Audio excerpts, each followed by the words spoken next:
Hey, ladies and gentlemen, this is Carmine Sabia for Explain America, and if there's one thing Democrat lawmakers know, it's crime. Unfortunately, it's not how to solve it, it's how to commit it.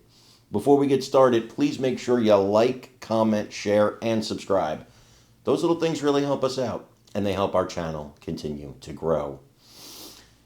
A Democrat representative in New Hampshire was arrested, and she's heading to court, and the charges are staggering because of what her platform was.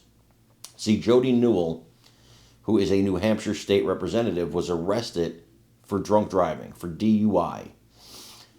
And now she has to go to court and she could face prison time. But the weird part about this whole thing is that Miss Newell lost her fiance, the father of her children, to substance abuse.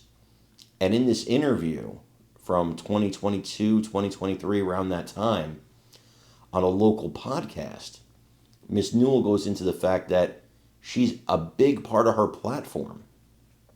And what separates her from others who were campaigning for the job she ultimately won was that she was going to base a large part of her platform on helping people with substance abuse. She wanted to reform the system for victims of substance abuse and sufferers of substance abuse. And that's because of what happened to her fiance, and now she's arrested for DUI. The irony writes itself here, and it's sad. I pray she doesn't have a substance abuse problem, because God help her children if that's the case. Two parents with that issue would be horrific. I pray that she gets the help she needs if that is the case, but that doesn't mean she doesn't have to face justice for what she did. Her crime put others in danger, not just herself. I want you to watch this interview snippet from her, though, when she talked about this. And let me know what you think in the comments. Yeah. So, Jody, what are you hoping to accomplish as state representative, and like what kind of prompted you to run? Yeah, I think I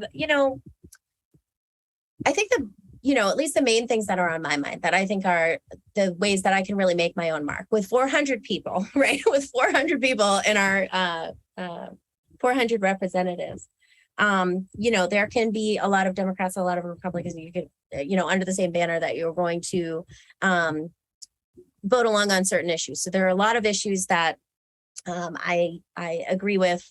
Of course, reproductive rights, like these kind of things that, okay, we understand that, okay, if I'm under the Democratic banner, this is what I'm running for. I think where I can really make my mark and the things that I'm willing to kind of step out on, obviously substance use disorder, that is a huge thing.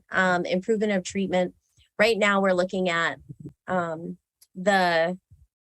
would you call it? So in 2018, Medicaid expansion was voted on, extended for 5 years.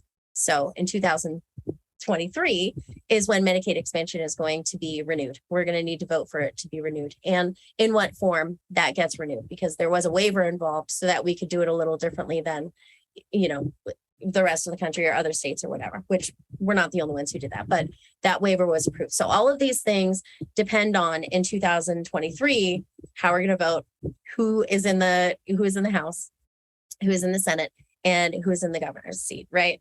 And when I was going around and doing my research on substance use disorder, the state of substance use disorder in New Hampshire, one of the things that I found was essentially our whole system, the hub and spoke model, and all of these treatment centers and community centers and things like that address substance use disorder are all based around Medicaid expansion. So Medicaid expansion allowed for these things to be implemented. So these things kind of intertwine in obviously, substance use disorder is going to be treated in that way, but it's interesting to see that that's going to be happening in 2023. So we're really going to have to put up a fight, especially with, the way that our legislature